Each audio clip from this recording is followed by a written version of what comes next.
Pardon the interruption, but I'm Mike Wilbon. It's National Talk in the Third Person Day, Tony. You ever talk in the third person? Tony Kornheiser does it when Tony Kornheiser is feeling saucy. Who comes up with these things? Seriously, are people hired? Who sets these stupid national days? Who does this? There's 3 or 4 every day. There's 3 or 4 different ones. Yeah. Best third-person talker in sports, Ricky Henderson. Ricky Henderson, I'll go with that. Number 1. Welcome to PTI, boys and girls. In today's episode, the Lakers stay hot, the Celtics blow a big lead, and controversy in boxing. But we begin today with the 49ers trading running back / receiver Deebo Samuel, who you love, Wilbon, to Washington. Yep. Samuel was unhappy in San Francisco. He wanted out. Washington will assume his entire $17.55 million contract. Wilbon, what does this do for Jaden Daniels in Washington, and where does this leave the Niners? Well, I'm going to dismiss the Niners. The Niners know how to replace people. They know how to draft. They know how to sign. They have money. They don't whine. They go get people, and they contend. That's the end of the Niners portion of my comment. Washington, the Commanders. I mean, Tony, it gives them a weapon. And look, I don't know. You know my fascination, as you alluded to, with Deebo Samuel for years. I don't know whether he was just in a funk because he sort of wanted to be paid more and kind of sort of didn't want to be there, or is he done? Which one? He's taken a lot of hits. He's played that combination position of receiver, running back, and been so terrific at it. Tony, and when you add him to Terry McLaurin, and I hear people saying, well, he's not really a number 2 anymore. I don't want to hear that. He's a weapon. However you decide to deploy him with a young, ambitious quarterback who is his own weapon himself with his legs, in addition to throwing the football, it does, I don't know, it should boost everybody who's in that locker room and following that team in Washington to have Deebo Samuel on board. Yeah, I'm not going to disagree with any of that. You're 100% right on all of these things. This could be potentially a complete steal for Washington. They gave up nothing. They gave up a 5th-round pick. The general manager now at Washington was working with the 49ers when Samuel was drafted. He saw him at his best. Now, he has regressed the last few years. In 2021, Mike, he had a total of 14 touchdowns through either passing or receiving yards or rushing yards. In the next 3 years, he had a total of 16 in 3 seasons. But he was unhappy, sort of like Jimmy Butler. He didn't want to be there. I mean, if he's anything close, if his skill set is anywhere close to what it was 3 and 4 years ago, then Washington has a great weapon. And as you say, opposite Terry McLaurin, if you're Jaden Daniels, you have to be thrilled. And if you look at the Washington team objectively, you would say they are now a contender for the conference championship. They were a fluke getting in this year, but now they would be a contender. And I agree with you about San Francisco. San Francisco isn't going to miss him at all because the Deebo Samuel they wanted didn't want to play there anymore. He was already lost. That's right. He was already lost. And Kyle Shanahan knows how to plug and play. He knows how to do it. So you and I are in accord on this whole thing. We are. Yeah. 5th-round pick is the way to go. I mean, come on. Still. Even if he only has last year's numbers, Tony, sort of 800-yard-ish and 3 or 4 touchdowns, for a 5th-round pick, now you want to get more out of him than that, and I bet you they will. I'll bet you they'll get more out of him than that. Let's move to the NBA, where we have some intriguing storylines involving the 2nd seeds in each conference. In the West, it's the Lakers, who, besides being the object of Tony's fascination, have won 6 straight and are just percentage points ahead of the Nuggets. In the East, the defending champion Celtics beat the Nuggets yesterday, but blew a 22-point lead against conference-leading Cleveland on Friday night. Tony, which 2nd seed right now impresses you more? Okay, the Boston Celtics are the defending NBA champions. They went through the playoffs last year, 16 wins, 3 losses. I mean, they know how to win because they've actually won. These Cleveland Cavaliers haven't won anything. They haven't gotten to the conference finals at this point. You know, the Celtics are a wonderful team, but as you are correctly predicting, I am smitten with the Lakers at the moment. They have won 11 straight games over teams with a 500 or better record. And I know they're small, Mike, and I worry they're going to get ground up, against a big team. Yeah. But they've got, at the moment, they've got Luka Doncic and LeBron James. And let me say that again if people miss it. They've got Luka Doncic and LeBron James. And they're doing something that they haven't done, and Luka's never done, which is play defense. And I believe against the Clippers the other night, they went 7.5 minutes at the end of the second quarter. Didn't give up a point. So I'm going to use a sentence now that I didn't think I would ever say. I never believed I had any reason to say it. But J.J. Redick has made over the entire face of the Los Angeles Lakers to his credit and their credit. And he had to do it again. He did it in the first half. Then he gets Luka and loses his best defensive player, Anthony Davis, and loses Max Christie, who we see has value. And he's done it on the fly like a hockey change. And so, yes, a really standing ovation instead of golf clap for J.J. Redick and everybody cooperating with him. But, Tony, I'm not going to say it's the Lakers because the Celtics are defending champs. So, I came into the season and you like to give me a little jab every now and then because I said nobody's repeating. And I'm going to stick with that, Tone. Right. I know you said that. Because Denver is a team that's only once removed in case they climb to the second spot. And obviously the Lakers are now in the second spot. I think there are enough challengers there to make life a little rough for Boston. Cleveland, that's the question. And you're right about that, Tone. But I'm going to tell you, here's one thing real quickly. Nobody plays big anymore. Hardly anybody. Cleveland plays big, but they don't face the Lakers. The Lakers, their ability to scramble and cover and just intelligently play defense, that might make up for the lack of size. And their backcourt is big. Maybe. They don't have any lack of size in the backcourt, the Lakers, so. No. And as they say in hockey, they're on a heater. I don't think they're as good as the Celtics, but they're on a heater right now. And it's great. It's great to watch. We'd like to end this segment on a boxing story like we used to do in the old days. There was a controversial bout on Saturday. Tank Davis was fighting Lamont Roach. In the 9th round, Davis briefly took a knee because he had gotten his hair done 2 days before, and some goop from his hair got into his eyes, and he couldn't see. So he took a knee. But it wasn't ruled a knockdown, and the fight ended as a majority draw, which allowed Davis to retain his WBA lightweight title. Wilbon, is this a fair outcome? I don't care about the outcome. There's no fair outcome halftime in boxing. Anyway, I don't care.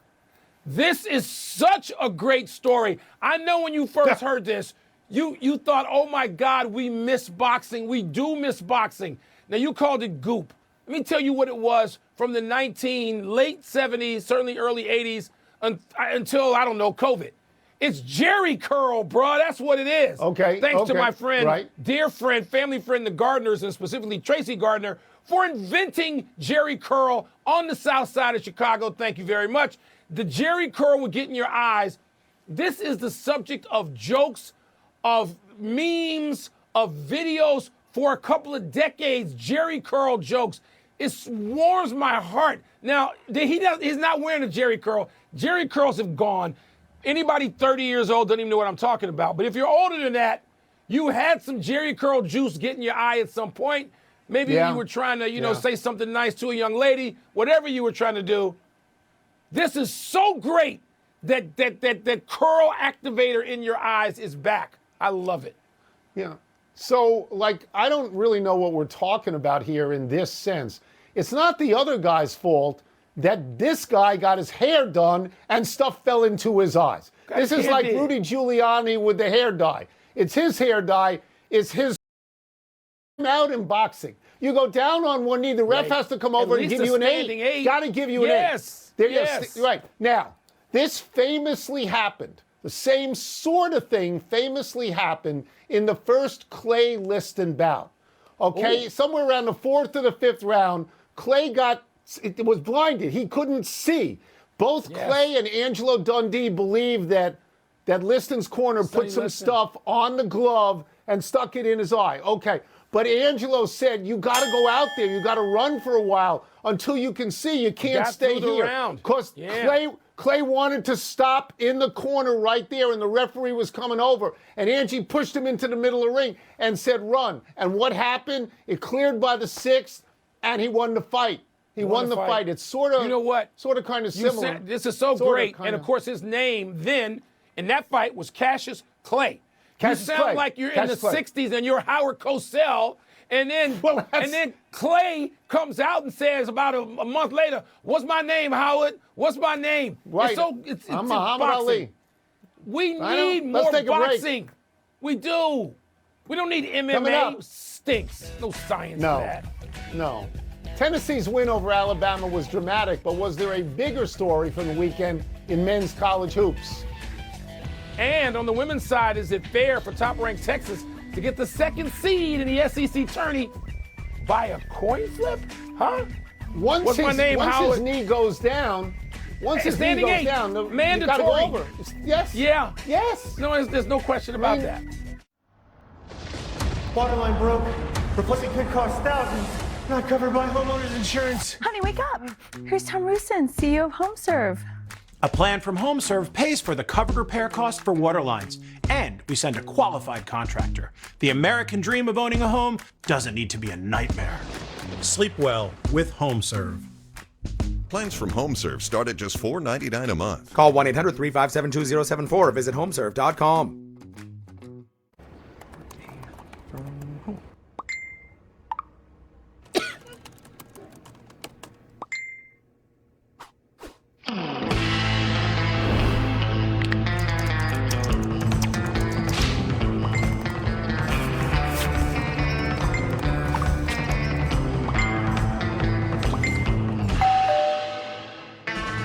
When you finally decide to take care of you, there's Instacart. If you owe money to the IRS, whether it's $5,000 or $500,000, don't lose hope. Tax Relief Advocates has the solution for you. Our passion is helping individuals and small businesses fix their IRS problems. TRA could reduce or eliminate what you owe to the IRS by negotiating with them on your behalf to get you the best resolution possible. Even if you haven't filed taxes in years, or have liens, levies, wage garnishments, or you're under audit, TRA can help. We have over 1,000 5-star reviews on Google and an A+ with the Better Business Bureau, and are the name people trust for tax resolution. Resolve your tax nightmare today.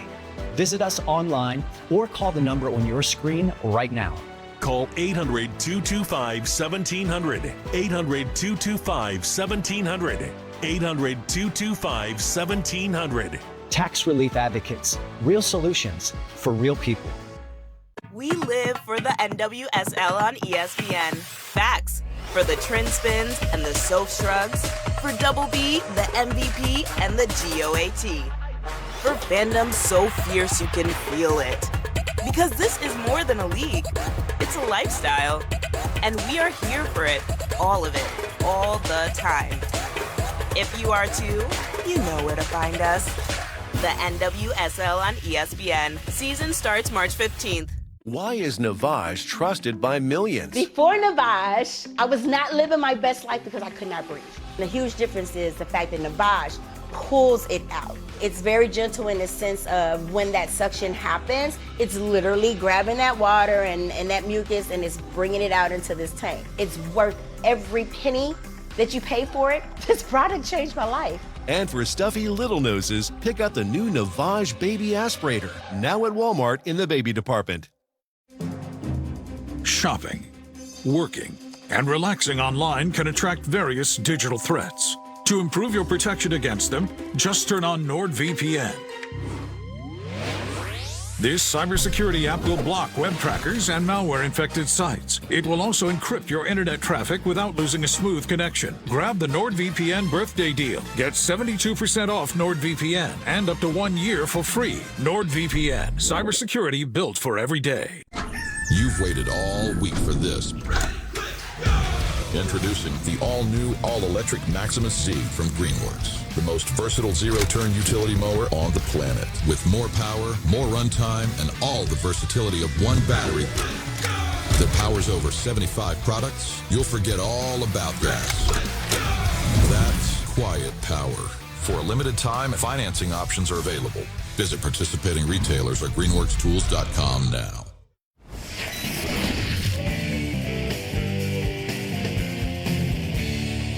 Let's find out what's motivating the masses in mail time. What's first? I go to my glasses. Mike, these are the new glasses. But I think tomorrow I'm going to wear the other new glasses. Okay, you Warby these Parker. are last week's new ones. I'm going to get another one. Here we go.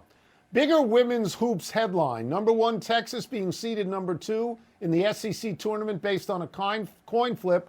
Or number 4, USC beating number 2, UCLA again.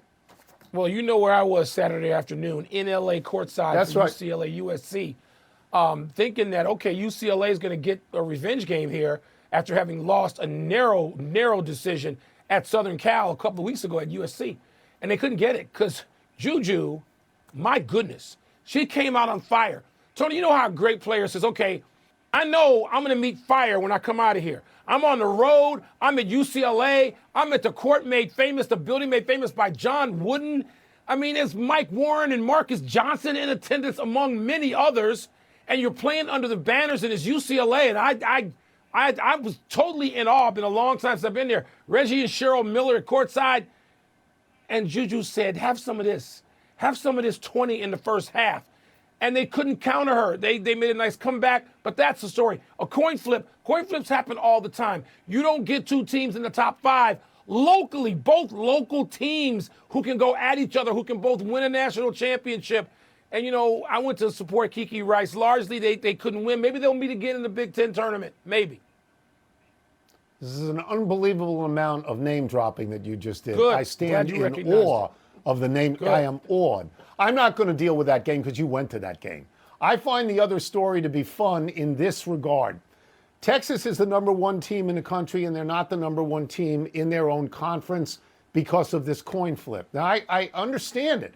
Both Texas and South Carolina were 15-1 in the conference, and they split the games between them, and they have to come to a decision, so they go to a coin flip. But my point is, Mike, the NFL, for example, you don't get to the coin flip till number 10. Like, you got to have something like the point differential or like most points scored or most points given up. You can't have the coin flip as the third option, Mike. Can't have it. No. Crazy. No. I totally agree with you. It was just sort of lazy. Let's flip a coin. Bigger men's hoops headline. Tennessee's buzzer beater versus Alabama, or St. John's clinching its first outright Big East regular season title since, 1985. All right, we're going to have the same answer. So I'm just going to say the answer to the question for me is St. John's. And I know it is for you. I'm going to leave that for you. Briefly, I'll talk about Tennessee getting the ball back when the game is going to seemingly be over because of a 5-second count on the baseline where it helps you. And then you get the ball and you run this and you get a shot. It wasn't really a heave. It was a shot, deep shot. But to win the game like that, kids have so much range now, Tony. It's unbelievable how much they practice these shots. The game was tied. They go to the logo, they practice these shots before the game. You get there 2 hours early, and everybody over 8 years old is going to a logo and shooting a basketball. And Tennessee made it work, and it may matter because it may determine, I don't know, may help determine the number 1 seed in the tournament. But I know we think it's St. John's. It's a hard one. Well, I do, but this is a hard one for me, and I'll explain it. I grew up 10 or 12 miles from St. John's. As a kid and throughout my career as a sports writer, I followed St. John's carefully. I can't believe, Mike, that's their first outright title since 1985. I cannot believe 40. It's 40 years. 40 years. But if you ask me, I was rolling around the dial, and I landed on Alabama, Tennessee with about 4 minutes to go. And Alabama had been up, I later found out, throughout the entire game. And now you get to this point. It's at Tennessee. You get to this point where there's like 3.5 seconds to go. And Alabama's going to inbound right under the Tennessee basket. They're going to have a shot to win. They have a shot to win. And a 5-second violation. It's an unbelievable call. And then Tennessee inbounds the ball. The guy takes 3 dribbles, maybe, launches a shot, saying, boom, they win the game. He wasn't guarded. What? He wasn't guarded. Well, I was just glad you got to guard him, but I was just glad it didn't end on something like free throws from a bogus call, you know, on the inbounds play. No. It ended in such thrilling fashion. Thrilling. Even better than the Michigan State-Maryland game. Michigan State, Maryland ended the same way. Yeah. That right at the end. That's fabulous. Enough email. Let's take one last break. Still to come, the Eagles part ways with a big name on their defense. And Jimmy Johnson makes an announcement about his future. I love Jimmy Johnson on that show. I love that show. I got to be fair. Love Jimmy Johnson, period. Yeah. Great show. Is brought to you by ESPN Tournament Challenge. Play the #1 bracket game. Happy time, people. Happy 27th birthday, Jason Tatum. You and I went through this last year, Mike. I thought Tatum should have been voted the MVP because he was the best player on the best team, the team that, by the way, went through the playoffs like a road grader, 16 wins and 3 losses, but I will not relitigate it again. Tatum is already a 6-time All-Star and a 3-time All-NBA player. He's not particularly flashy, doesn't call attention to himself on the court like, say, Anthony Edwards and John Morant do. What do they say in that banking commercial? He's dependably boring. Tatum was the 3rd pick in the 2017 draft behind Markelle Fultz and Lonzo Ball, and who's laughing last? That's why you hit your wagon for $600 million or so to Jason Tatum and Jaylen Brown. Brown was the MVP of the finals, obviously, Tony. To me, he's still somehow absurdly underrated. But then Tatum, people act like there's something wrong or to criticize. There isn't. Tatum's a great player. Happy anniversary, Wilt Chamberlain. This is posthumous, but around this day 63 years ago, Wilt set the NBA scoring record with 100 points in a 169-147 Philadelphia Warriors win over the New York Knicks in Hershey, Pennsylvania. In these early days of the NBA, franchises often played a few games in smaller cities close to their homes. Wilt played all 48 minutes as he did virtually every game. He shot 36 of 63 from the field, all twos. There were no threes then. He shot 28 of 32 from the line, an amazing performance from a notoriously bad foul shooter. Nobody has ever come close to Wilt's 100. In his previous 3 games, Wilt scored 67, 65, and 61, and in the following game, Wilt got 58, which is a smooth 70.2 average for 5 games. March 2, Tony, was the anniversary. I grew up with that because my mother's birthday was March the 2nd, and she would have been 99 years old yesterday. So that is tied to me personally because Wilt, and the day he did that, and you and I know somebody who was there. The great Sonny Jurgensen. Yes, we do. Because NFL teams all had basketball squads that played prelims to NBA games. Sonny walks out of the locker room after his own game, and Wilt has like 30 in the first quarter. And Sonny says, I'm just going to stay here and watch the rest of this. So we know at least one person who was there. Hall of Famer himself. Great Sonny Jurgensen. Happy trails to the Fox pregame show for Jimmy Johnson. The Hall of Fame coach told Colin Cowherd today that he's retiring from his role as studio analyst. The 81-year-old Johnson spent the last 22 seasons on the network's pregame show and called it, quote, probably the most fun I've ever had in my career, and that's counting Super Bowls and national championships, unquote. Johnson won 2 Super Bowls with the Cowboys and a national title with Miami. Fox honored Johnson during the pregame of the Super Bowl, but he hadn't officially announced his retirement until today. Jimmy Johnson was the sweet to Jerry Jones's sour. And I know they were a package deal, and Jerry knew what he was doing, but Jimmy made it go. Jimmy was the engine. Jimmy was the brains. Jimmy had the charisma. Tony, I was lucky enough to be covering college football when Jimmy was at Miami. He helped pivot college football in a positive direction. He's a really important figure in the history of football in America. Let's go to the big finish quickly. The Eagles released 6-time Pro Bowl corner Darius Slay. Does that make sense? He's 34 years old, but the great corners, they get cut all the time. What happens? More than 94,000 fans watched the Blue Jackets beat the Detroit Red Wings in Columbus at the Horseshoe. You liked that event, didn't you? I watch it. I do like the event. They focused a lot on the rink. I would have liked the grandeur of the 90,000 people on a little bit more. Kevin Durant said the Suns embarrassed the fans and themselves in yesterday's loss to the Wolves. Do you agree? Yes, they've done it all season. The Suns are like 4 games out of the play-in. They ain't going to be in that. Joe Highsmith won the Cognizant Classic. You're impressed, aren't you? Never heard of him until yesterday. He finished 64-64 on the weekend. That's unbelievable. Last one, Florida Panthers put Matthew Tkachuk on long-term injured reserve. Is that a big deal? Not that long-term necessarily. They hope to have him back for the playoffs. So just a regular season if they're fortunate. We're out of time. We'll try and do better the next time. Tom Howard, we're thinking of you. Indeed we are. I'm Mike Wilbon. Same time tomorrow, Knuckleheads.